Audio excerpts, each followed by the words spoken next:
Parliament ఎన్నికలు only steering committee ఢిల్లీలో నిర్ణయిస్తారు. అసెంబ్లీలో అయితే ఒక ఈయనకి అయితే గెలుస్తారని చెప్పి మా ఒపీనియన్ చెప్పొచ్చు, కానీ వాళ్ళు సర్వేలు చేసుకొని టికెట్లు ఇస్తారు. రాహుల్ గాంధీ భువనగిరి నల్గొండ కోరమని పోటీ చేయమని నేను వ్యక్తిగతంగా లెటర్ రాసినాం, పీసీసీ ప్రెసిడెంట్తో చెప్పించినాం, ఉత్తమ్ కుమార్ గారు చెప్పినాం, అందరూ చెప్పినాం. పోటీ చేస్తే వారణాసిలో మోడీ కంటే ఎక్కువ మెజార్టీ వస్తుంది, అంతవరకు గ్యారెంటీ ఇస్తుంది. మొన్న మాకు ఎమ్మెల్యేలకే 2,70,000 పెట్టి తేడాడు. రాహుల్ గాంధీ తెలంగాణ ఇచ్చిన కుటుంబం, సోనియా గాంధీ కుమారుడుగా 2 సార్లు ప్రధానమంత్రి పదవి వస్తే తీసుకోకుండా దేశాన్ని ఐక్యంగా ఉంచాలని భారత్ జోడో యాత్ర 4,000 కిలోమీటర్ల పాదయాత్ర, ఈరోజు న్యాయయాత్ర పేరు మీద 5,000 కిలోమీటర్లు దేశం కోసం ఆయన తండ్రిని నాయనమ్మను పోగొట్టుకున్న కుటుంబం, తెలంగాణ ఇచ్చిన కుటుంబం. ఇందిరాగాంధీ ఆ రోజు మెదక్లో పోటీ చేస్తే ఏమైంది? తెలంగాణ హైదరాబాద్ చరిత్ర మారిపోయింది. ఒక ఆర్డినెన్స్ ఫ్యాక్టరీ, 10,000-20,000 మందికి ఉద్యోగాలు. మొత్తం ఇక్కడ ఎన్నికల హడావుడి ఇంకా 3-4 రోజుల్లో నోటిఫికేషన్ వస్తుంది కాబట్టి మీతో కొన్ని విషయాలు మాట్లాడుతూ, దాంతోపాటు అభివృద్ధి కార్యక్రమాలు కూడా ఏ విధంగా అప్పటికే ప్లాన్ చేసుకుంటాము. ఇరిగేషన్ మినిస్టర్ దగ్గర బస్వాపూర్ కానివ్వండి, గంధమల్ల రిజర్వాయర్ గురించి కానివ్వండి, ఆలేరు భువనగిరి ప్రాంతాలకు సంబంధించిన మిషన్ భగీరథ నీళ్ళ గురించి 200 కోట్లతో అడిషనల్గా మల్లన్న సాగర్కి ఎస్టిమేషన్ చేసి R&B శాఖ ద్వారా ఫైనాన్స్ డిపార్ట్మెంట్లో పెండింగ్ ఉన్నది వారి పనులు, దాన్ని కూడా టెండర్లు ఇచ్చి నీళ్ళు ఇవ్వడం. ఆ తర్వాత మన గౌరవం మన జిల్లాకే చెందిన ఇరిగేషన్ శాఖ మంత్రి ఉత్తమ్ కుమార్ రెడ్డి గారి దగ్గర కూడా మేము ఎమ్మెల్యే గారు రివ్యూ పెట్టాం. సీఎం గారు దృష్టిలో ఉన్నది. తప్పకుండా ఈ ప్రాంతానికి తాగునీరు వచ్చే విధంగా ఈ 3 నెలల్లో గ్రౌండ్ వర్క్ కూడా చేసుకున్నాం. ప్లస్ 2 రోడ్లు కూడా శాంక్షన్ చేసుకొని కార్యాచరణలో ఉన్నాం.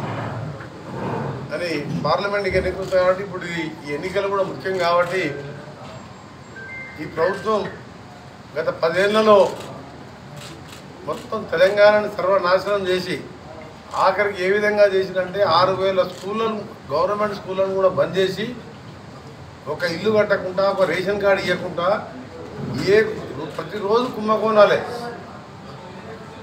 6.5 లక్షల కోట్ల పైన అప్పు చేసి 38 కోట్ల కాంట్రాక్టర్ల వివిధ బకాయిలు పెట్టిపోయింది మా మీద.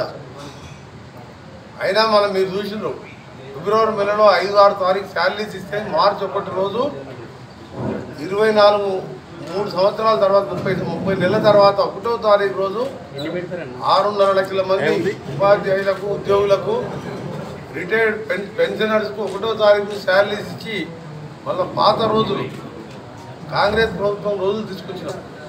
దేశంలో ఎక్కడ కూడా లేకుండా బహుశా 28 రాష్ట్రాలలోగా 1వ తారీఖే జీతాలు ఇస్తారు, ప్రైవేట్ కంపెనీ కానీ గవర్నమెంట్ కంపెనీ కానీ. కానీ మొత్తం ఉన్నదంతా దోసుకుతిన్న ఈ కేసీఆర్ ప్రభుత్వం 15-20 తారీఖు జీతాలు ఎప్పుడు తెలియక రోజు సెల్ ఫోన్ మెసేజ్ చూసుకునేది ఎంప్లాయీస్, రిటైర్డ్ ఎంప్లాయీస్.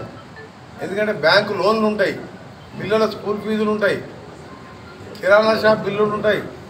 బ్యాంకులో లోన్ కట్టకపోతే ఎన్పిఏ అకౌంట్ అయితే బాధ ఉంది. చాలామంది ఎన్పిఏ అకౌంట్లు అయినాయి, వాళ్ళకి ఫర్దర్ ఏ లోన్స్ రావు. ఆ పరిస్థితి తీసుకొచ్చి 10 నెలల్లో 100 సంవత్సరాలు వెనకకి తీసుకుపోయి ఒక విధ్వంసం సృష్టించింది తెలంగాణ. ఇవాళ దాన్ని గాడిలో పెట్టుకుంటూ 3 నెలల్లోనే 30,000 ఉద్యోగాలు ఇచ్చి మా గౌరవ ముఖ్యమంత్రి రేవంత్ రెడ్డి గారు, మేము మంత్రులం, ఎమ్మెల్యేలు ఒక టీముగా ఆర్థిక క్రమశిక్షణ పాటిస్తూ గాడిలో పెడుతున్నాం 9 రోజులనే. ఇక్కడేమో డెవలప్మెంట్ పేరు మీద 100 కోట్లు దోచుకున్నాను. దాని మీద కూడా ఎంక్వైరీ చేస్తున్నాం. యాదగిరిగుట్ట మీద, దాని పేరు యాదగిరిగుట్ట లక్ష్మీ నరసింహస్వామిని. యాదాద్రి అంటే మా దగ్గర ఏదైనా ఊరికి పోతుంది, చిన్నప్పుడు మేము కూడా వచ్చిపోయేది. మాది జిల్లానే. ఏడిపోతుంటే గుట్ట మీద పోతున్నాం అని చెప్తాం. ఇప్పుడు ఏం చెప్పాలి? యాదాద్రి పోతున్నాం చెప్పాలా? ఏదో కొత్త పేర్లు పెట్టి కొత్త చేసిండు. హరీష్ రావు మధ్యలో అంటాడు మొత్తం బీఆర్ఎస్ కాళేశ్వరం కూలగొట్టి బీఆర్ఎస్ లేకుండా చేద్దామని. ఈయన మీ మావనే చీఫ్ ఇంజనీరు, చీఫ్ మినిస్టరు, కాంట్రాక్టర్లు నేను మనసులే. ప్రపంచంలో వింత అని చెప్పినాం, బస్సులు పెట్టినాం, హెలికాప్టర్లు పెట్టి చూపించినాం. కట్టింది మీరే, కూలగొట్టింది మీరే. మేమెందుకు కూలగొడతాం? ఈ పార్టీ నియంత్రణలే. రోజు ఏ ఎమ్మెల్యే పోతున్నా, భద్రాచలం ఎమ్మెల్యే నేను డెవలప్మెంట్ కోసం పోతున్నా ముఖ్యమంత్రి దగ్గరికి చెప్పాను. మీలాగా మేము వెంటబడి తీసుకోలేదు. తీసుకుంటే ఇలా నలుగురే మిగులుతున్నాం మేము ఎవరైనా సరే పార్టీ మారకుండా ఏ ఎమ్మెల్యే వచ్చినా పనిచేస్తున్నాం మంత్రులుగా మేము. అందుకనే మీ అందరూ కూడా దయచేసి మా కార్యకర్తలు కోరుతున్నాం, ఇంకా సమయం చాలా ఉంది, అన్ని గ్రామాలు తిరుగుతాం, మీ సమస్యలన్నీ పరిష్కరిస్తాం. మన ఎన్ఆర్జీ రోడ్లు కూడా ఇప్పుడు గ్రామాలకు రోడ్లు పెట్టినాం, పొలంపాక లాంటి బ్రిడ్జి ఎక్కువ సమస్య ఉన్న దాన్ని పరిష్కరించినాం. త్వరలోనే బస్సాపూర్ R&R నిన్ననే అనిల్ కుమార్ రెడ్డి గారు నా దగ్గరకు వచ్చి మాట్లాడినప్పుడు దాన్ని కూడా పేమెంట్ ఇప్పించి పరిష్కరిస్తాం. మీకల్లా కోరేది ఒకటి, ఒక నెల రోజులు మాకు సమయం ఇవ్వండి. 40 రోజులు 14వ తారీఖు నోటిఫికేషన్ వస్తే మొదటి ఫేజ్లోనే తెలంగాణ ఎన్నికలు ఉంటాయి. మనం ఈసారి మాత్రం 13-14 సీట్లు తెచ్చుకుంటే బీజేపీ నా పెద్ద లేదు మన జిల్లాలో, మన రాష్ట్రంలో. ఈ ఉన్న బీఆర్ఎస్ పార్టీ ఇప్పటికీ రోజు 3 ఎమ్మెల్యేలు, చైర్మన్లు, ఎంపీలు పోతూనే ఉన్నారు. వాళ్ళన్న బలవంతంగా డబ్బులు ఇచ్చి కొన్నారు కదా తప్ప మేము వాళ్ళు స్వచ్ఛందంగా కొందరు బీజేపీలో పోతున్నారు, కొందరు ఎక్కువ మంది మా దగ్గరికి గ్రామ స్థాయి నుంచి మండల స్థాయి, జిల్లా స్థాయి నాయకులు మా దగ్గరికి వస్తున్నారు. అందుకనే కేసీఆర్ గారు నువ్వు ఇలాంటి మాటలు నువ్వు అసెంబ్లీకి వచ్చి మేము చేసిన పథకాల గురించి ఒకసారి అరే మంచిగా ఫ్రీ కరెంట్ ఇస్తున్నారు, ఆర్టీసీ మహిళలకు ఉచితంగా ఇస్తున్నారు, గ్యాస్ సిలిండరు రేపు 1200 కట్టినా తెల్లారా 700 అకౌంట్ పడతాయి వాళ్ళ అకౌంట్లో. దేశం ఎక్కడ లేదు ఆ పథకం. 1200 సిలిండర్ కొనలేక మోడీ గారు 400 ఉన్నదాన్ని మోడీ గారు 1200 చేస్తే కేసీఆర్ ఎప్పుడు పట్టించుకోలేదు. దాని అలా ఈ నెలకెళ్ళి మీరు కూర్చొని సిలిండర్కు మీరు 1200 పే చేసినా తెల్లారి అకౌంట్లో మీకు 700 పడతాయి. ఎప్పుడైనా ఆలోచన వచ్చింది ఆ కేసీఆర్కి ఫ్రీగా ఉచితంగా పేదవారింటికి ఉచితంగా కరెంట్ ఇవ్వాలి, సిలిండర్ ఇవ్వాలంటే ఈ 2 కలిపి ఎంత మిగులుతుంది చెప్పండి? నెలకు 500-600 అంటే సంవత్సరానికి 6000 కరెంటు బిల్లే మిగులుతుంది పేదోనికి. 3 సిలిండర్లు వాడుకుంటే అదొక 2000 మిగులుతుంది. ఆర్టీసీ బస్సులలో 2-3 వేలు మిగులుతున్నాయి. రేపు ఇంధనం బిల్లు 11వ తారీఖు ప్రతి ఒక్కరికి స్థలం ఉన్న వాళ్ళకు మొదటి దశలో 3500 రూపాయలు ప్రతి అసెంబ్లీకి, 3500 ఇండ్లు 5 లక్షలకి ఇవ్వబోతున్నాం. ఈ ముఖానికి 10 ఏళ్ళల్లో ఒక్క ఇళ్ళనే కట్టామా? ఆఖరి 2 సార్లు ఎమ్మెల్యే ఉండి గవర్నమెంట్ ఉన్న సొంత ఊళ్ళో 40 ఇళ్ళు మొదలు పెడితే ఇవాళ వర్షం వస్తే స్విమ్మింగ్ పూల్ అవుతుంది, వర్షం లేకపోతే బార్ అవుతుంది. అంటే సొంతం ఎమ్మెల్యే ఊరు పరిస్థితి. అందుకని నీ పార్టీ ఖాళీ అయింది తప్ప మా ప్రతిష్ట పెరిగింది. మా ముఖ్యమంత్రి గారితో పాటు మేమందరం ఒక టీం లాగా పనిచేస్తున్నాం. అందుకనే ఊకనే కాంగ్రెస్ పార్టీ 4 నెలలు ప్రతిష్ట పెరిగిందంటే నీ పార్టీ మొత్తం ఖాళీ అవుతుంది. ఇలా అర్చిస్తున్నారు. వేరే టీఆర్ఎస్ పార్టీ వాళ్ళు మాకు ఫోన్ చేసి చెప్తున్నారు, అలా మీరు మంచిగా చేస్తున్నారు, మంచి కార్యక్రమాలు తీసుకున్నారు, 7 లక్షల కోట్ల అప్పు, సంవత్సరానికి 20,000 కోట్ల మిత్రులు కట్టాలి. ఆ కూలిపోయే ప్రాజెక్టు మీద ఇలా ప్రధానమంత్రి వస్తే త్రిపులార్ రోడ్డు కానీ ఇవన్నీ నేను అడిగినా, గడ్కరీ గారి దగ్గర అడిగినాం, అదనంగా నిధులు తెచ్చుకుంటున్నాం. కేంద్రంతో కూడా మంచి రాజకీయంగా కొట్లాడతాం. మమతా బెనర్జీ కూడా ఫుల్ కొట్లాడుతుంది మోడీ గారితో. ఎయిర్పోర్ట్ కోసం కనీసం రిసీవ్ చేసుకొని విజ్ఞాపన పత్రం ఇస్తే కొన్ని శాంక్షన్ అవుతాయి. మోడీ అంటే మోడీ జేబులకి వెళ్ళి ఇస్తలేడు, అది ప్రజల పన్నులే. జిఎస్టీ రూపాన ప్రజలు కట్టిన ట్యాక్స్లకి వెళ్ళి కేంద్రంకి వెళ్ళి వస్తాయి. ఆయన పైసలే వద్దుకో అని చెప్తే ఇలా మన తెలంగాణకు తక్కువ వచ్చింది నేషనల్ హైవే. దీని మినిస్టర్ అయినా దాదాపు 20-26 వేల కోట్లు ఫైనల్ స్టేజ్లో ఉన్నాయి. ఈ విధంగా అభివృద్ధి చేసుకుంటున్నాం. ఒకటే చెప్తున్నాం మా కార్యకర్తలకు, ఈ 3 నెలలు ఒక 45 రోజులు కష్టపడండి. 5 ఏళ్లలో మీ అందరినీ సర్పంచులుగా, వార్డు మెంబర్గా, జడ్పీటీసీ, ఎంపీటీసీలుగా, జిల్లా పరిషత్ చైర్మన్గా, కౌన్సిలర్గా గెలిపించే, మళ్ళీ జూన్లో ఎన్నికలు ఉంటే గెలిపించే బాధ్యత మాది. నాయకులుగా అభివృద్ధి విషయంలో గ్రామాల లింక్ రోడ్లు కానీ రోడ్ల విషయమే మర్చిపోయాను. R&B రోడ్డు ఉంటే గుంతలు పడితే దానిపై మట్టి పోసేది. ఇవాళ మేము కాన్సెప్ట్ 20 కోట్లు, 30 కోట్లు, 40 కోట్లు పెట్టాం. ఈ నెలలో CRFగా నల్గొండ జిల్లాలో కూడా ప్రతి అసెంబ్లీకి 30-40 కోట్లు పెట్టాం. ఈ 12 కాన్స్టిట్యూన్సీలతో పాటు తెలంగాణలో 950 కోట్లు గడ్కరీ గారి దగ్గర అదనంగా తీసుకొచ్చాం.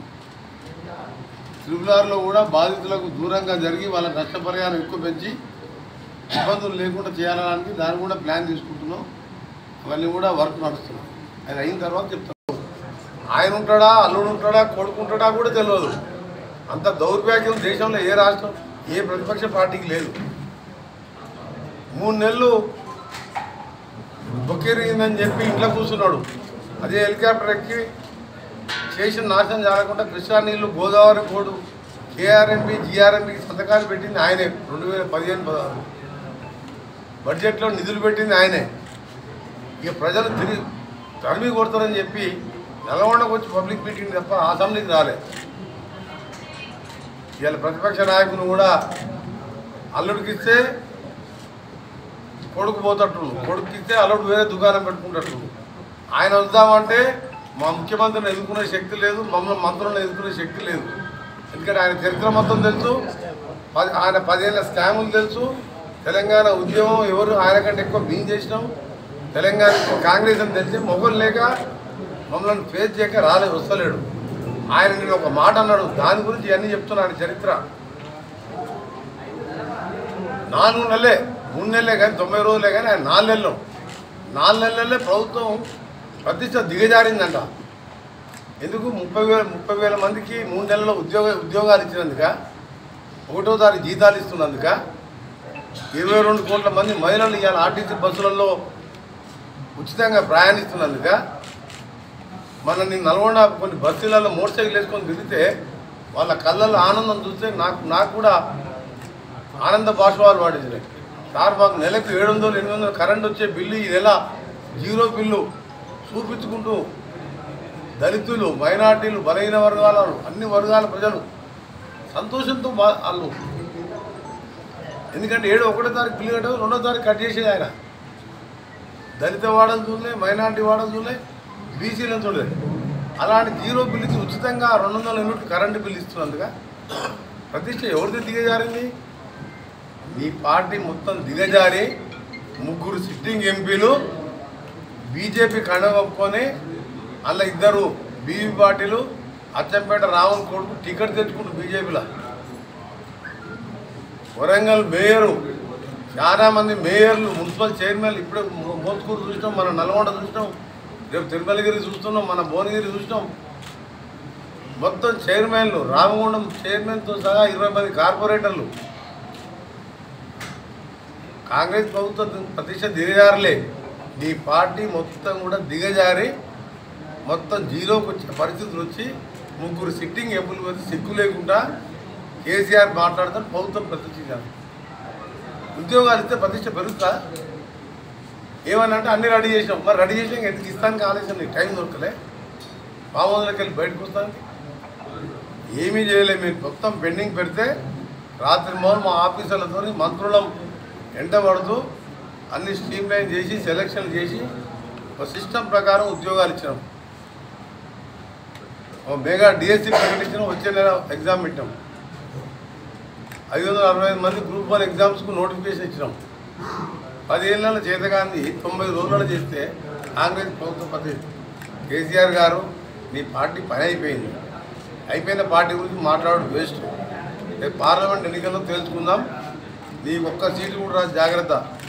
నువ్వు ప్రతిపక్ష నాయకులు కూడా నియమించుకోకుండా నువ్వు అసెంబ్లీకి రాకుండా 2 సార్లు సెషన్ 20 రోజులు పెడితే నువ్వు అసెంబ్లీకి రాలేదంటే మేము పైకి వెళ్ళి ఊడిపడ్డావా? మారుతుందా మారదా ఏడిపోతుందా మీకు చెప్పం. తప్పకుండా ప్రజలకు ఇబ్బంది లేకుండా రాయగిరి లాంటి గతంలో ఔటర్ రింగ్ రోడ్ అప్పుడు ఇబ్బంది అయ్యారు. కలెక్టర్ ఆఫీస్ కానీ ఇక్కడ చాలా కాస్ట్ ఉన్న ల్యాండ్ మేము ఇవ్వలేము. వాళ్ళని నష్టం లేకుండా అవసరం ఉన్న దగ్గర మార్పులు చేర్పులు చేసుకుంటూ వివిధ సదరన్ పార్టీకు కొత్త నెంబర్ ఇస్తాడు గడ్కరీ గారు, ప్రైమ్ మినిస్టర్ గారు కూడా ఒప్పుకున్నారు. ఆఫర్కే నెంబర్ ఇచ్చిండు. ఇది ఏం చేసిందంటే యూటిలిటీ ఛార్జెస్ అంటే మధ్యలో స్తంభాలు వచ్చినా, ఇండ్లు వచ్చినా, రైస్ మిల్లు వచ్చినా అది షిఫ్టింగ్ చేస్తాను డబ్బులు కట్టమని 340 కోట్లు కట్టమంటే మేము కట్టం బాగుంది సోమేష్ కుమార్తో లెటర్ రాపించును. నా దగ్గర అది రాయంగానే మేము ఆపేయిస్తాం. 25,000 కోట్ల ప్రాజెక్ట్ ఫ్రీగా ఇస్తాం. పుట్టి అప్పుడు ఓఆర్ఆర్ కడితేనే హైదరాబాద్ రూపురేఖలు మారిపోయినాయి రాజశేఖర రెడ్డి గారు. ఇలా త్రిపురారు కడితే తెలంగాణకు ఒక సూపర్ గేమ్ చేంజర్గా సగం తెలంగాణ డెవలప్ అయ్యి భారతదేశం అందించే ఇండస్ట్రీస్ వస్తాయి. రోడ్లు పంచుకుంటుందంటే వాళ్ళకి ఈజీ ట్రాన్స్పోర్టేషన్. అంత పెద్ద ప్రాజెక్ట్ 360 కట్టామంటే మేము కట్టము అనేసరికి ప్రాజెక్ట్ క్యాన్సల్ చేసాం. చౌటుపల్లి ఈ ఏరియా నేను వచ్చిన 4వ రోజు గడ్కరీ కలిసి మా ముఖ్యమంత్రి గారు చెప్పగానే చీఫ్ సెక్రటరీతో మేము కట్టడానికి సిద్ధంగా ఉన్న లేఖ రాపించిన దాని కొత్త నెంబర్ ఇస్తుంది. మరిన్ని వీడియోస్ కోసం ఛానల్ ని సబ్స్క్రైబ్ చేయండి. లేటెస్ట్ అప్డేట్స్ కోసం వాట్సాప్ ఛానల్ ని ఫాలో చేయండి. అండ్ లింక్ డిస్క్రిప్షన్ లో ఉంది.